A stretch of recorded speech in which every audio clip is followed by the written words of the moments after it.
May it please the court, my name is Elizabeth Angelone and I represent the appellates today. Here, CCISD Copperas Cove failed to timely evaluate the student TP, and CCISD failed to provide him with the individualized instruction he required in order to learn how to read.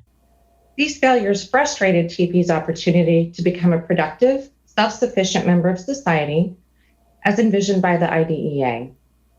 TP remained on a first grade reading level over the course of 1.5 years, despite having an average ability to learn and an average ability to make progress. As such, TP is entitled to remedy. Of the 5 issues raised by the appellants before this court, I'll be discussing 2. First, the court erred in finding CCISD's use of an assessment screener, which delayed TP's evaluation and the provision of services, was justified. Second, the district court erred in failing to answer the fundamental question of whether 4 months of reading progress over the course of 1.5 years was meaningful and appropriate in light of TP's average ability to learn. While the district court correctly found that the delay in TP's evaluation caused him harm by delaying the provision of services, the district court erred in giving blind deference to CCISD's use of a screener, which delayed the provision of services for the entirety of TP's 2nd grade year. The relevant facts the court needs to be aware of in this case is that TP was diagnosed with autism, ADHD, and he also has a specific learning disability in reading and related disorders, namely he has dyslexia. He enrolled in Copperas Cove in September 2017 of his 2nd grade year, and he came with an IEP that indicated he had significant reading deficits that required individualized instruction. During that initial transition period of his enrollment in Copperas Cove, Copperas Cove conducted 2 reading screeners of TP. The Fontes and Pinnell assessment screener placed him at the 1st grade reading level at the beginning of his 2nd grade year. Also in October of 2017, Copperas Cove conducted an iReady screener, which can be found at 1328 in the record. This screening assessment determined he was reading at a kindergarten to 1st grade level, where he remained for the entirety of his 2nd grade school year. After the initial screener was conducted, CCISD convened an IEP meeting and determined TP remained IDEA eligible, but only as a student with a speech-language impairment and other health impairment for ADHD. Despite having a reasonable suspicion at this point that he may have an additional disability of specific learning disability reading, CCISD failed to refer him for such an evaluation. In December of his 2nd grade year, TP was again assessed using the Fontes and Pinnell and the iReady assessments and was found to not be making any progress. Even in December, when he was again screened and found not to be making progress, the IEP team did not refer him for evaluation. In January, concerned with his lack of progress, the parent requested an evaluation for dyslexia, and she believed that he was going to be appropriately assessed. But instead, 2 weeks later, CCISD merely conducted a 5th screener using the WIST. Despite finding that TP had an average ability to learn, the WIST scores were so low, they couldn't even be scored in much of the assessment.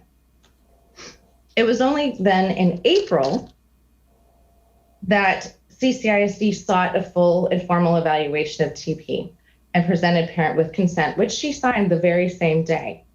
Yet, an evaluation was not completed until May of 2018, and the IEP team didn't meet until September of the next year to determine if TP required specialized instruction for his reading disabilities. Similar to the student in Preciado versus Board of Education, let me back up. When TP started his 3rd grade year, he was placed in the Wilson Reading Program due to his disabilities. But similar to the student in Preciado versus Board of Education, the teaching of the Wilson program was not reasonably calculated to improve his reading, nor did it provide him with appropriate individualized support. Specifically, his reading teacher, Ms. Stone, testified in the underlying hearing that she was not trained to teach Wilson in a group setting. She could not provide individualized instruction due to the large size of the student group. She moved all of the children in the program through the levels, regardless of any student's mastery. She did not provide any progress monitoring other than to vaguely report TP's progress was not as expected, and she testified that the program was not implemented with fidelity in that TP was supposed to receive 4 sessions per week, but he typically only received 2. and her testimony can be found at 2267 and 2291 through 92. Consequently, with the delay in services and then not having individualized services, TP again only made 4 months of progress over the course of a year and a half. Additionally, TP's lack of progress should be no surprise given TP's IEP was not appropriately calculated and aimed for very low progress, if any at all. Specifically, when TP started the Wilson reading program for his 3rd grade year, the goal in his IEP aimed for regression, not progress. Specifically, his goal in September 2018, which can be found in the record at 1404, called for TP to read at his instructional level with fluency and comprehension at 90% accuracy. But according to the Fontes and Pinnell results obtained in September of 2018, just before this goal was created, TP could already read at an independent level, a much higher level, with 94% accuracy, meaning he had already mastered this goal prior to the goal's inception. Consequently, because Copperas Cove delayed the evaluation provision of services, and because Wilson was not individualized to TP's needs, and because the IEP was not appropriate for TP, it should be no surprise that he only made 4 months worth of progress over the course of a year and a half, despite his average ability to learn. There was no reason in this case to delay his reevaluation and provision of services by using a screener. During the underlying hearing, CCISD staff testified and the district court justified CCISD's process of using a screener to delay reevaluation because CCISD's evaluation, according to the reading teacher, and I quote, a long process. And we don't like to do that to students unless we really need to see if they probably do qualify or if they might qualify. However, Copperas Cove was aware of the importance of the data and results as they consistently showed he was not making adequate progress in reading. Certainly, Copperas Cove was aware in December when it conducted its middle of the year assessments that TP was not making progress, and they were absolutely aware of the need to reevaluate when parents asked for an evaluation in January of his 2nd grade year. There was just no reason in this case to use a 5th screener to delay TP's formal evaluation and provide him with the services and the individualized instruction that he required. The district court erred in its analysis of the use of the screener, and in contradiction to this court's finding in Spring Branch v. OW that interventions and screening assessments cannot be used to delay the evaluation or the provision of services. The district court in this case actually ruled in the opposite, saying that it was justified. Second, the Copperas Cove's justification that the need to determine if the child qualifies before evaluation for possible eligibility is also impermissible. As the court in Carrie Ray explained, the threshold inquiry is not whether or not the student actually qualifies for services, but rather whether students should be referred for an evaluation. Here, there was plenty of evidence with the 5 screeners that he should have been referred for an evaluation. Here, the district had there were obvious signs of a reading disability and obvious signs that he required individualized instruction to address his reading disabilities. Counsel, I just want to be clear. How long a delay are you complaining about? I mean, we know how much time transpired between the time of the screening and the time ultimately of the full. How long a delay are you complaining about? In other words, how much time are you saying was lost? I'm saying his entire 2nd grade school year was lost, Your Honor.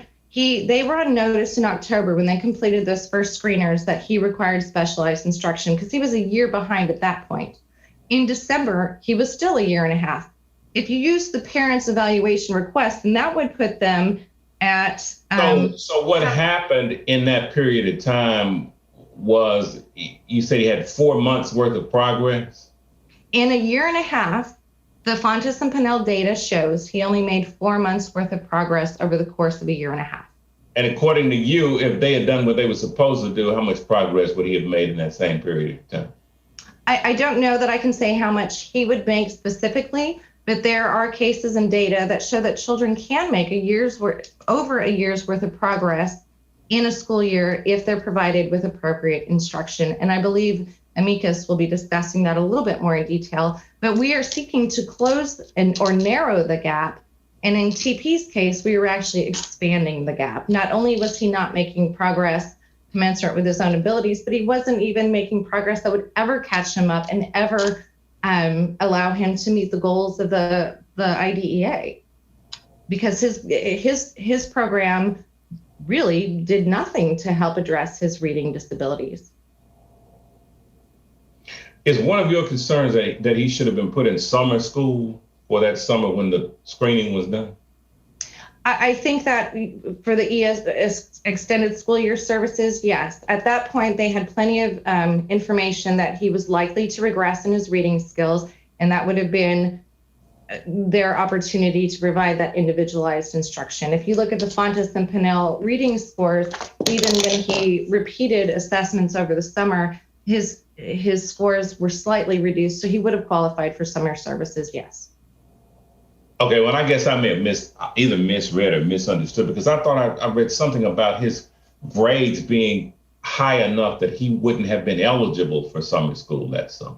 That was for general education summer school. And even when looking at the grades, the case manager and the teachers weren't even aware that those grades that were reported on his report card were not actually accurate indicators of progress.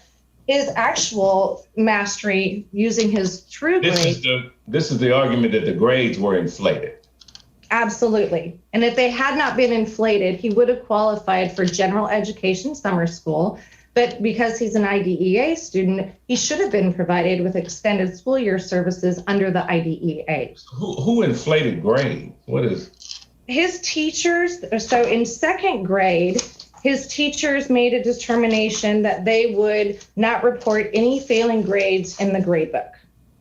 So, for example, in second grade, he had the grade book reports that he made a 50. So his grades were not accurate indicators of his progress. Right, because they were not reported correctly, so to speak. All right. So, for example, in second grade, his average was actually a 52 based on his actual scores. But the teachers reported it, I believe, as a 76 on the report card, which made him ineligible for summer school. Parent was not aware that he was actually failing and not mastering the content in those courses.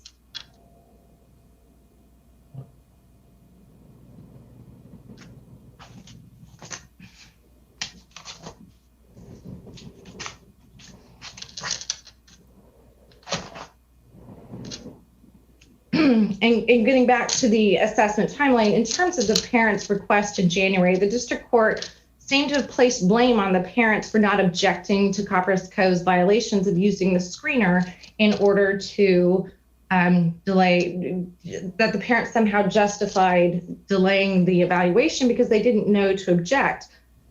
But according to Hicks v. Purchase Line School District, a child's entitlement to special education should not depend on the vigilance of the parents, who may not be sufficiently sophisticated to comprehend the problem. So while the district court and Copperas Cove criticized parent for not using magic words when requesting an evaluation, a request for evaluation is implied when a parent informs the school district that the child may have special needs. So delaying the evaluation or delaying seeking consent from the parent after she made the request in January, which delayed the evaluation and delayed the provision of services, was a clear violation of the IDEA, and there was no justification that CCISD could provide short of the parent not complying, which she did because she signed the consent form the very same day. The district court then went on to say, relying on Raleigh, that it was ironed. I'm sorry, Your Honor, if I may briefly conclude. Appellants asked this court to reverse the decision of the district court, affirm the remedies awarded by the hearing officer, and remand for award of prospective compensatory education in order to place TP in the position he would have been for, but for Copperas Cove's violations. Thank you. Is it Ms. Saideman? Yes. May it please the court. My name is Ellen Saideman, and I'm here today on behalf of COPA, the Council of Parents, Attorneys, and advocates amicus curiae. We have more than 375 members in the Fifth Circuit, and we're here today because we believe the Fifth Circuit's Michael F. standard needs to be tweaked to incorporate the substantive standards set out in the Supreme Court's Andrew F. decision. That way, school districts will know they need to set ambitious programs with challenging goals so that students can make effective progress and not allow low expectations to yield inadequate programs that let children fall behind further every day. The first Michael F. factor, individualization, needs to include the requirement that the program be appropriately ambitious for the student with challenging objectives. In this case, the district court did not specifically address whether the IEP in this case had ambitious goals and challenging objectives. Instead, the court already addressed these arguments, though. Is this a new issue for us, or have we already wrestled with the notion that the Supreme Court's changed our standard? This court has never addressed the specific question about whether the standard should be tweaked. In the ER case, the court said that Andrew F. did provide greater clarity to the standards, and so this would merely pick up on the ER case and incorporate the Andrew F. standards in the Michael F. test. So this court has the opportunity to clarify the standard. It's really important because in this case, as you can see, the district court followed the sort of procedural checklist approach to the IEP and to the individualization, and did not specifically address whether the specific goals and objectives in the IEP were sufficiently ambitious, which is really the question in Andrew F. For whether a student with this student's disabilities and abilities should have been expected to make more progress. And I think the point that Ms. Angelone made, that when you looked at the student's progress in September 2018, he'd already made the progress that was in the IEP. And the IEP did not provide a greater goal, an ambitious goal or objective. And for a student with average ability, like the student here, at least a year's worth of educational progress in a school year would be reasonable to expect. And, you know, our concern is that if this court's used the Michael F. standard and clarified it, tweaked it a little bit to incorporate the standards from Andrew F., it would make clear to the district courts and also to school districts and hearing officers that when they analyze these standards, they have to look not only at whether the school district followed the procedural test, you know, about what procedures were followed and whether there was a reading goal, but looked at the substantive reading goal and asked, was this reading goal sufficiently ambitious for this particular student based on his abilities? So we think this clarification is important, and it's certainly well indicated in ER that Andrew F. did provide greater clarity. With the fourth, Counsel, your time has expired. Thank you, Your Honor. Ms. Robinson? May it please the court. I am Bridget Robinson, and I am representing the Copperas Cove Independent School District, which was the defendant in the court below and is the appellee in this case. This court should affirm the district court's well-reasoned order rendering judgment in favor of the Copperas Cove Independent School District. The district court did not abuse its discretion in denying plaintiff's request for additional evidence. Further, the district court did not err in finding the school district complied with the Individuals with Disabilities Education Act, also known as IDEA, and provided TP with a free, appropriate public education. TP's full and individual evaluation was appropriate, and the school district timely and properly evaluated, identified, and placed TP. The district court correctly held that the school district did not violate IDEA's procedural requirements, did not commit any substantive violations, and that plaintiffs are not entitled to relief. There is no reversible error. First, the district court properly exercised its broad discretion in denying plaintiffs' request for additional evidence, observing that the administrative record was extensive, consisted of over 1,000 pages of documents, and was vast and detailed. The district court correctly determined that 4 of the 5 documents plaintiffs proffered as additional evidence were actually improper hindsight evidence on the issue of eligibility.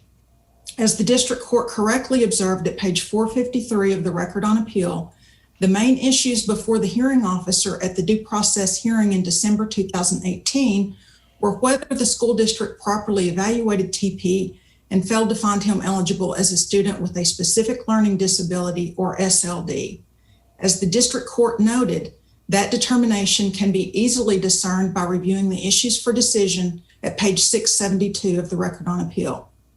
The district court properly applied this court's decision in Lisa M. versus Leander ISD, which held that courts should refrain from accepting hindsight evidence when reviewing a hearing officer's eligibility determinations because such findings are based on a snapshot in time and what information the school district had to inform its decision regarding a student's eligibility. As this court stated in Lisa M., quote, "At the eligibility determination moment, therefore, incorporating events that occur afterwards would be incongruous and indeed can only invite Monday morning quarterbacking," end quote. The district court also correctly concluded— Counsel, this hindsight evidence, which apparently came from our precedent, I guess hindsight, is that tantamount to something that's irrelevant evidence? Is that what that means? It's inappropriate evidence, Your Honor, because the determination of whether the school district properly assessed the student has to be viewed with the information known to the school district at that time. In other words, I understand that, but I mean, I guess aside from our cases, I hadn't heard the term hindsight as a basis for excluding evidence. But anyway, I guess hindsight just means hindsight. I think, Your Honor, that while some cases do refer to it as hindsight evidence, some courts refer to it as inappropriate simply because it did not exist at the time. And therefore, some cases may refer to it as later acquired evidence or non-existence evidence and use different factors.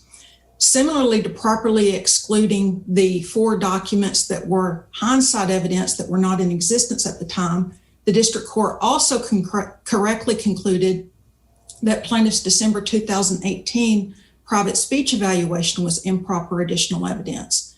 As the district court observed, it was completely inconsistent for plaintiffs to proffer the private speech evaluation by Saba Hernandez when they so adamantly and successfully fought to keep all speech evaluations out of evidence throughout the entire due process proceedings. Prior to the due process hearing, plaintiffs filed a motion to strike when the school district offered a November 2018 speech evaluation, arguing that the hearing officer lacked subject matter jurisdiction to consider the evaluation. Plaintiffs claimed that TP speech eligibility was not raised by plaintiffs in their request for special education due process hearing, and plaintiffs objected to the hearing officer's consideration of TP speech eligibility. Plaintiffs made it clear that if the hearing officer excluded the school district speech evaluation, they would not seek to offer the December 2018 Hernandez speech evaluation. The hearing officer sustained plaintiffs' objections to the Copperas Cove Independent School District's November 2018 speech evaluation and excluded the school district speech evaluation from the record. As the school district's speech evaluation was excluded based on their objection and their contention that speech evaluations were not admissible, plaintiffs did not offer the Hernandez speech evaluation, although it was available and could have been made part of the hearing record. The IDEA's additional evidence provision is not meant to further the type of inappropriate gamesmanship plaintiffs exhibited when they successfully excluded from evidence the school district's competing speech evaluation so they could then turn around and ask the district court to consider their untimely proffered speech evaluation. The district court correctly determined that allowing evidence which was available at the time of the due process hearing, but strategically withheld in order to convince the special education hearing officer to disallow the school district's competing speech evaluation as well as the elicitation of testimony regarding the speech evaluation, would turn the administrative hearing into a mere dress rehearsal, which this very court warned against in ER versus Spring Branch ISD. Second, the district court did not err in concluding that the school district did not procedurally violate the IDEA. Contrary to plaintiff's allegations, there was no unreasonable delay in TP's dyslexia testing. Plaintiff's reliance on the timeline in Volume 19 of the Texas Administrative Code, Section 89.1011, is flawed. That provision is not applicable as it addresses full and individual initial evaluations, not reevaluations like TP's dyslexia testing.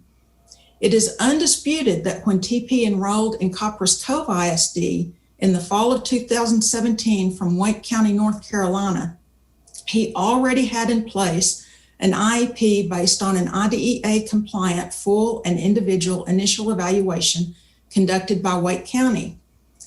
Even if Section 89.1011 were applicable here, which it is not, plaintiff's alleged timelines are incorrect because the 45-day deadline to complete testing would not be triggered by the parent's request for an evaluation. Instead, it would be triggered by parental consent.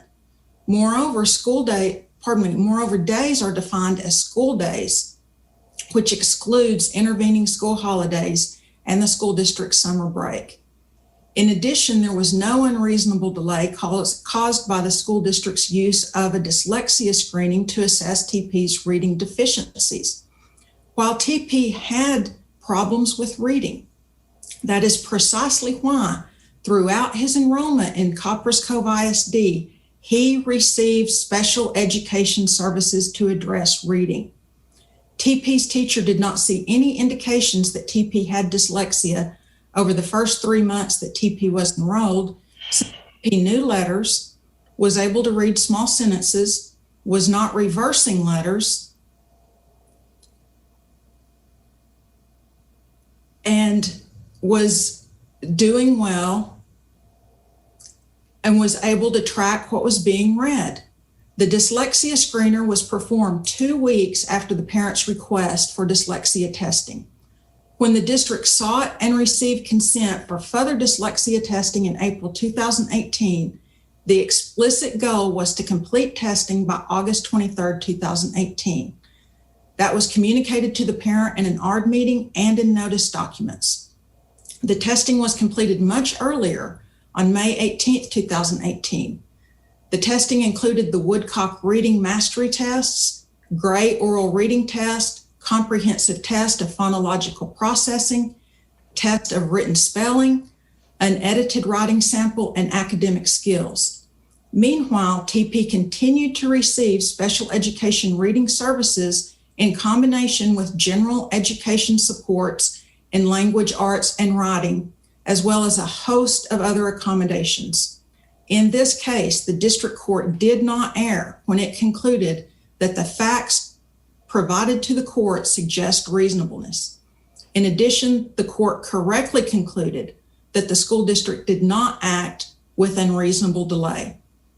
Further, plaintiff's desire for an SLD label does not even state a claim for violation of the IDEA, which does not require school districts to classify students by disability or create an appropriate label to identify a student with a disability. Indeed, as this court articulated in Lawrence C. versus Louisville ISD, the IDEA requires appropriate services, not particular disability labels. In this case, there is no dispute that throughout TP's second grade year, even before dyslexia services were implemented, TP also received instruction in the Wilson program called Foundations, which assisted with reading and phonics. TP also received special education support and accommodations during that time. In second grade reading, TP worked with flashcards, participated in embedded reading, whole group reading, and was frequently asked comprehension questions. Third, the district court did not err in concluding that the school district did not substantively violate the IDEA. The district court correctly held that the school district met its substantive obligation under the IDEA as articulated in several cases, including Andrew F., by offering TP an individualized educational program that was reasonably calculated to enable him to make progress in light of his circumstances. The district court also correctly found that all 4 Michael F. factors weighed in favor of the school district because TP's educational program was 1, individualized, 2, administered in the least restrictive environment, 3, coordinated and collaborative, and 4, provided TP positive academic and non-academic benefits. The evidence supports the district court's findings that the educational program was individualized on the basis of TP's assessments and performance, and it was reasonably calculated to enable TP to make appropriate progress in light of his individual circumstances. The district court correctly found that when appropriate, Copperas Cove ISD properly modified TP's goals and provided different services. Likewise, the district court did not clearly err in finding that sufficient coordination and collaboration took place in implementing TP's educational services. As the court observed, the record indicates extensive participation in TP's educational plan by various professionals within the district and TP's parent, and the IEPs for TP incorporated input and collaboration of all individuals involved. Even while asserting TP did not make meaningful progress, plaintiffs themselves admit that TP made some progress. This court recently addressed how courts are to evaluate this 4th and critical Michael F. factor. In its 2020 decision in RS versus Highland Park ISD, this court held that while the student could not catch up to his grade level peers, he demonstrated progress appropriate in light of the child's circumstances, and courts may determine that aiming for small amounts of progress is appropriately ambitious given a child's unique needs. Based upon these standards and the entire record before the district court, not only was TP's IEP reasonably calculated for him to receive educational benefit, but he made academic, behavioral, and social progress appropriate in light of his unique circumstances. Decisions such as whether a student obtained an educational benefit from a school district special education services are underlying findings of fact, which are provided deference and reviewed for clear error. This court articulated that standard in several cases and reiterated it only recently in AA versus Northside ISD. In this case, the district court correctly determined that TP demonstrated academic and non-academic progress. The district court's underlying factual findings are well supported by the record and certainly are not erroneous. For all the reasons articulated in the school district's brief, as well as those discussed during oral argument today, and which will be discussed by the attorney for the amicus curiae, the Texas Association of School Boards Legal Assistance Fund, this court should affirm the judgment of the district court in favor of the Copperas Cove Independent School District. Is it Mr. Tatgenhorst? Yes. Thank you, Chief Judge Owen, and may it please the court. No policy, precedent, or textual interpretation justifies an overhaul to the way this circuit analyzes student programs under the IDEA. The Supreme Court decision in Andrew F. does not demand judicial alteration or expansion of this court's Michael F. factors. As this court has already recognized, application of the Michael F. factors is sufficient review of a child's program under IDEA and Andrew F. What perhaps out-of-town counsel for amicus have not realized is this court's prescient recognition of what IDEA has demanded of public schools for many years: meaningful educational benefit. Michael F. codifies this court's complete understanding of the high IDEA guarantee. The Supreme Court's decision in Andrew F. serves only to reject the approach taken in other circuits, where courts demanded far less and required only de minimis education benefit. Had the other circuits followed this court's lead, the Supreme Court's clarification in Andrew F. would likely be wholly unnecessary. Recognizing this higher threshold, the court developed the Michael F. factors, a well-reasoned litmus test of whether a student's program meets the parameters of a free, appropriate public education. And those factors remain appropriate today. The district court in this case dutifully and appropriately applied the Michael F. factors. I start with the most critical factor, the 4th factor, which demands that positive academic and non-academic benefits are demonstrated. Note the absence of the word meaningful. Appellant's attempt to work the word meaningful into this prong misapplies the correct standard, and such an interpretation conflates the holding of Michael F. True, Michael F. demands examination of an IEP to determine whether or not it's reasonably calculated to confer meaningful educational benefit. The Michael F. factors are then utilized as a tool to make this determination. Meaningful benefit need not be found in any prong of the test, the fourth included. In order to provide meaningful educational benefit, the program must meet all four factors of Michael F. Careful reading of Michael F. reveals exactly this dynamic.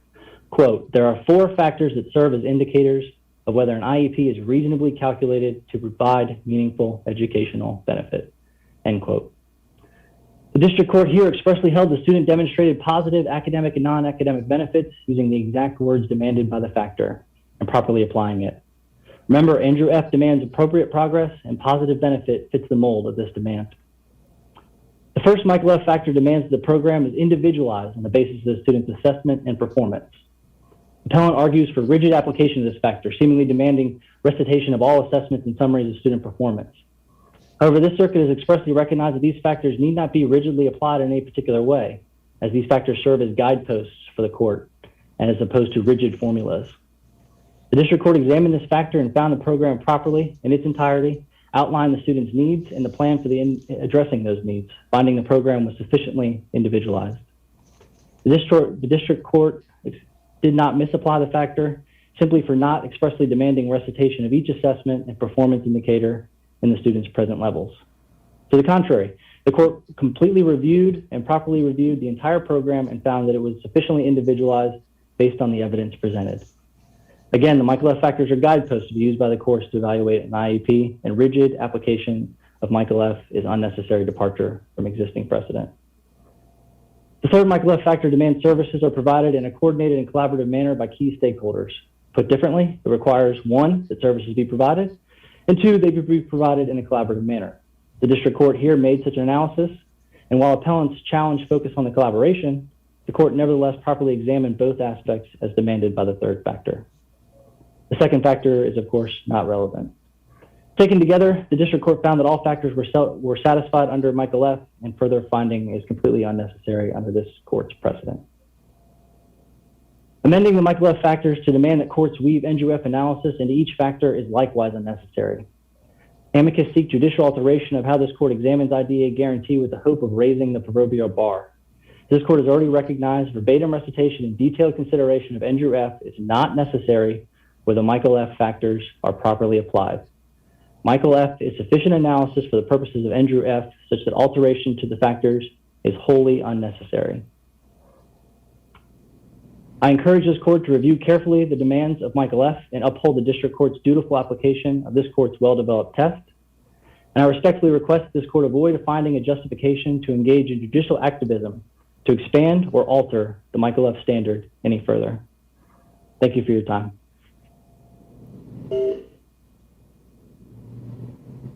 Ms. Angelone?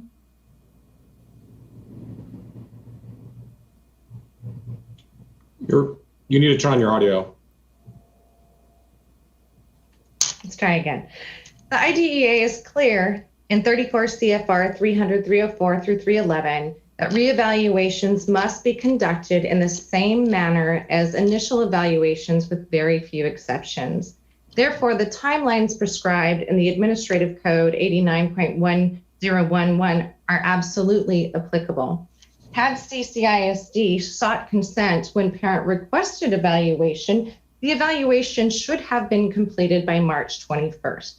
In this case, the evaluation was not finalized until the following school year, and even then, CCISD only placed this child in the Wilson Reading Program after it had completed the evaluation. So I think it's important to note that evaluations are not just to determine eligibility, but they also drive the provision of services and the individualized instruction.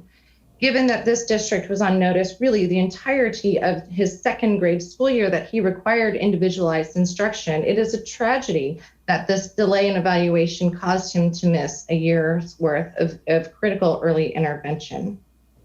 Here, in terms of progress, the district court erred, much like the 10th Circuit did in Andrew F., in holding firmly to the some educational benefits. As the Supreme Court has held, and this court and appellants asked this court to similarly hold, the IDEA demands more. And while the appellants are aware that the IDEA doesn't require the furnishing of every special education service necessary to maximize TP's potential, it can hardly be said that TP was offered any education at all, given his goals were below his level, his Wilson instruction was not individualized, his program in second grade provided zero progress. Therefore, TP was entitled to an appropriate and meaningful program, which he was denied. As to the delay that it caused in terms of getting his Wilson reading program, this court has found in Spring Branch that a 99 delay in services, using a screener to delay those services, was a violation of the IDEA, which denied FAPE. And in Kraywitz, even a 4-month delay was a denial of FAPE. So here, when they had information as early as October of his second grade year, but failed to offer individualized services, failed to offer the Wilson program, I don't know that it was individualized given Ms. Stone's testimony, is a travesty, and TP is entitled to remedy and remand for determination of appropriate remedy. Thank you, Your Honors. Thank you. This case is now under submission. We appreciate your participation today. Thank you.